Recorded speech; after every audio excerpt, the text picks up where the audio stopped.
Hey, welcome back to episode 24. I got a really good one for you today.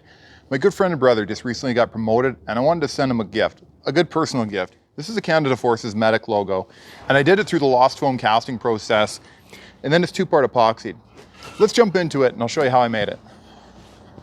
This project lended itself quite well to the CNC router. I can't even begin to imagine doing this all by hand. Then once this is all cut out, it's then cleaned up by hand and dipped into thinned down drywall solution. In some of my previous videos, you might see it a little bit thinner, and I had better results with a thinner solution. But since it's still thick, I still have to do some of the processes that I didn't need to do before, like going over it with a paintbrush to get into all the nooks and crannies and to pop the air bubbles. Then once it was thoroughly dry, I took it out to the backyard and prepped it for casting. It's just a matter of filling up the pail half full with sand and then vibrating it down. Now the vibrator doesn't have to be anything special. In other videos you see me use a recip saw, but in this video I'm using a concrete vibrator and I'm kind of just experimenting. I found that filling up the sand in stages and vibrating it has worked best. And once you vibrated it down, you'll almost notice that the sand's almost got like a concrete or plaster consistency. During the whole process, I've been running the furnace and heating everything up. Now, because I've been using old machine parts, there's probably a little bit more slag than there should be, and that's not a big deal. I'll just scrape it off and throw it off to the side. Leaving that slag on could wind up wrecking my casting, because once it gets down in there, it wouldn't flow proper. Here's a safety tip for the day. Before you attempt any of this stuff, you need to do your research and make sure everything's safe for you. That's including following best practices, wearing PPE, and not tripping over the junk that's right next to everything. Now, metal crucibles are also kind of a dangerous thing to use with aluminum, so I'm starting to not trust it a little bit, and I'm having to move it a little bit further away from me just in case it has a blowout. I'm pretty sure I'm going to be looking around for an old fire extinguisher again to cut up into a crucible. How can you tell I don't trust the crucible as I'm pouring here? Could it be the safety shield that I have in front of my knees and shins? Now this pour was a little bit on the cold side. What you're going to see is the soup can's going to fill up, and then it's almost going to hover there, kind of deciding whether it's going to work or not. This also could have been attributed to the hot glue that I used to glue it on. Could have been a little bit too thick and froze the mold. Now not shown on camera, which is a little bit sketchy, I grabbed a pair of pliers and pulled the can off once it had accepted all the aluminum, so I didn't have to deal with cutting the sprue off after. And the aluminum is in smaller pieces. Now the moment of truth.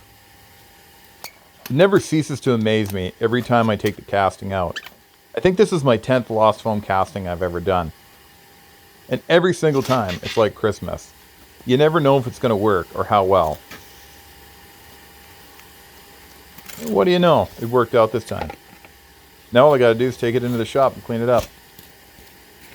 Now that we got her cleaned up a little bit, I absolutely love felting the backs of stuff because it gives it just that extra touch of class. And it looks amazing, of course. Now in simple, this is just a matter of grabbing some felt from the fabric store and using some two-part spray on both sides. You might want to check out one of my other videos where I build a felted drill bit holder. Now it's a bit of a cheesy video, but it gives a really good explanation on how to do the full process on felting. This video is a little bit different because of the rough castings. I just had to clip everything off with a pair of scissors and then go around with a barbecue lighter, just like burning threads off your uniform, and just burn up the edges. Now for the two-part epoxy. Because of mixing up a ton of small amounts of epoxy, I decided to use a syringe to draw up everything. It worked out quite well, not only for measuring everything out, but also for applying it in the spots that I needed to put it in. Coming back from the dollar store, I picked up all of the acrylic paint that I needed to dye the epoxy with. Remember, you don't want to add more than 10% dye or paint to your solution or you're going to have problems with your epoxy setting up. For this casting, I really did push the envelope for how thin I was getting some of the aluminum. And consequently, because of this, some of the epoxy started flowing over to spots that it shouldn't have through little pinholes or small cracks. This was easily fixed by grabbing some Play-Doh and jamming it into the spots where it shouldn't be going. This later did cause me a bunch of cleanup, however just soaking it in hot water after everything was dry and then cleaning it off with a toothbrush worked out quite well. Just be careful not to mix the Play-Doh with your epoxy because it will somehow bind up together. This is where the syringe helped me make a lot of good time. I'm basically just pushing it around the outside so it pushes just a little bit up the sidewall, and then it'll kind of ooze down and it'll give you that almost ceramic baked kind of look. This project's coming along quite nicely. Now, what one of my viewers told me was after I put the epoxy on, to run a torch over the top of it.